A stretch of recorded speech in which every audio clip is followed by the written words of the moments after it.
Formula ఈ car race కేసులో ACB తుది నివేదికను ప్రభుత్వానికి పంపించింది. 2024 డిసెంబర్ 19న నమోదైన ఫార్ములా ఈ కేసుపై నివేదికలో కీలక విషయాలను వెల్లడించింది. A1 గా కేటీఆర్, A2 గా ఏఎస్ అరవింద్ కుమార్, A3 గా బిఎల్ఎన్ రెడ్డి, A4, A5 గా FEO ప్రతినిధులను చేర్చింది. తుది నివేదికలో కీలక అంశాలపై ప్రస్తావించిన ఏసీబీ ఈ రేస్ నిర్వహించాలన్నది కేటీఆర్ సొంత నిర్ణయమని తెలిపింది.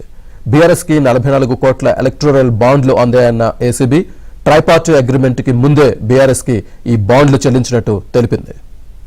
పూర్తి డీటెయిల్స్ మా క్రైమ్ కరెస్పాండెంట్ ప్రవీణ్ అందిస్తారు. ప్రవీణ్, ఇప్పటికే ఫార్ములా ఈ కార్ రేసింగ్ కేసులో సెప్టెంబర్ 9న ప్రభుత్వానికి ఫైనల్ రిపోర్ట్ ను ఏసీబీ సమర్పించింది. 2024 డిసెంబర్ 19న ఫార్ములా ఈ రేస్ పై కేసు నమోదు చేసినటువంటి పరిస్థితి. ఇందులో 5 మంది నిందితులుగా చేర్చడం జరిగింది. ఈ కేసులో A1 నిందితుడిగా కేటీఆర్ ను, A2 నిందితుడిగా ఐఏఎస్ అధికారి అరవింద్ కుమార్ ను, A3 నిందితుడిగా బిఎల్ఎన్ రెడ్డి, A4, A5 గా FEO ప్రతినిధులు చేరుస్తూ కూడా కీలక అంశాలను కూడా వెల్లడించినటువంటి పరిస్థితి.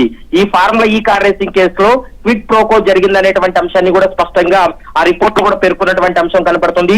ప్రభుత్వ అనుమతులు లేకుండా ప్రైవేట్ డిస్కషన్లతోటే రేసు నిర్వహించారు. ఇందులో క్విడ్ ప్రోకో జరిగింది. మరోవైపు బీఆర్ఎస్ పార్టీకు 44 కోట్ల రూపాయలు ఎలక్టోరల్ బాండ్లు ఇచ్చారనేటువంటి అంశాన్ని కూడా అందులో స్పష్టంగా పేర్కొన్నటువంటి అంశం.